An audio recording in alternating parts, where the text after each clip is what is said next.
I see people's pictures and videos of them riding on the turbo and they're sweating profusely. And when I'm racing, I'm barely sweating.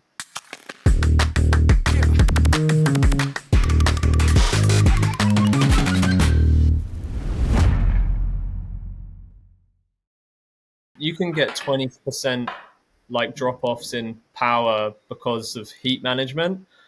And it's a huge performance gain.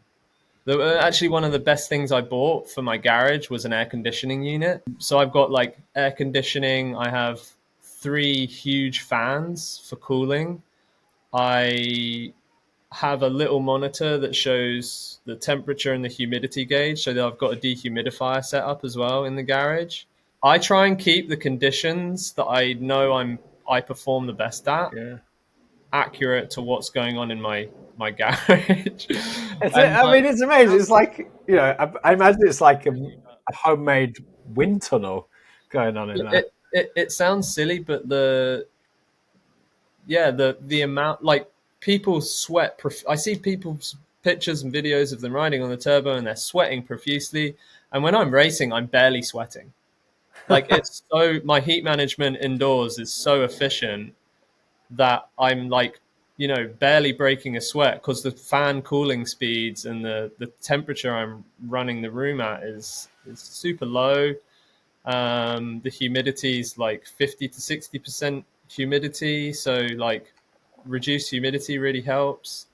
And like I've got ice packs as well. So I use ice packs. I have an ice pack on the side that I'll just like hold in my hand for like the glabrous skin transfer of like heat management. So you Um, almost have like then free. I was going to say you almost have just freedom to control these environmental factors. totally, But totally, and on the other side of that as well, I do a load of heat work indoors.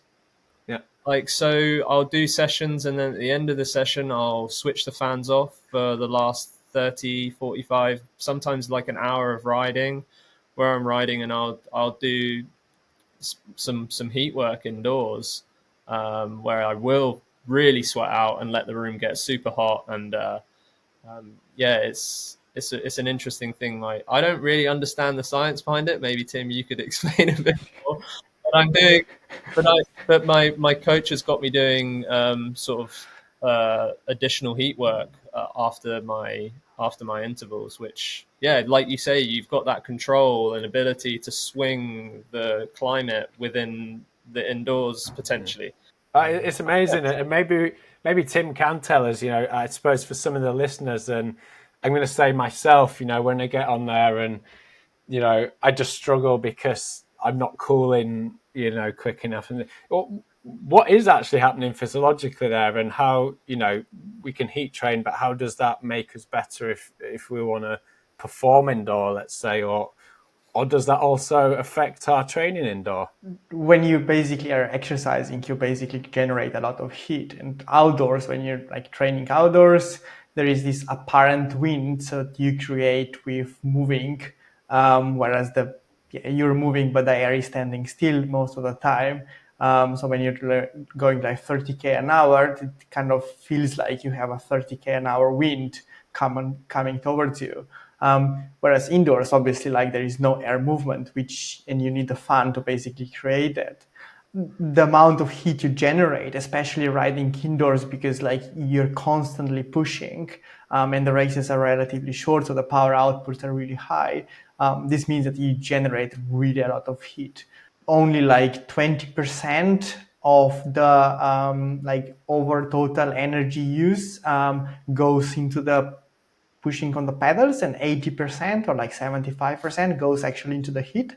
So you're basically a big radiator when doing the intervals. And this basically means you need to basically cool yourself down. So what the body does is like produce sweat, because when you evaporate, when the water gets evaporated, you basically get cooled down. And the problem indoors is that there's like, if there is no air movement, this means that the air around your body will get saturated with water, and basically there will be no sweat being evaporated, but the body will keep sweating because this is a natural response. and the sweat will start dripping down to the floor, and this sweat is basically used for nothing. Whereas if you basically start a ventilation, this will help to bring fresh air that is not as humid and will cool you down. But then the problem with indoor training is also in the winter, if you do it like in a relatively small room, the fan is not enough because the water, the air gets saturated with water, and this means that the humidity will go up, and there is basically no more space for additional water in the air.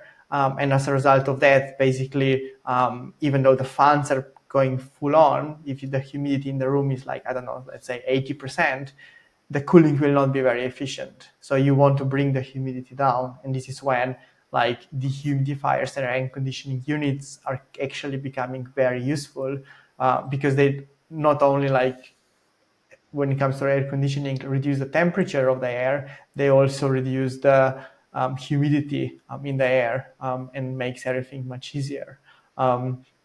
And this is obviously the biggest mistake people are doing. So not having enough big of a fan or training in a small space without the humidifier. And yeah, when I train, I keep checking the because I have air HomePod nearby, and I keep checking the humidity and temperature, and I know exactly like if the humidity goes above 70%, I'm cooked.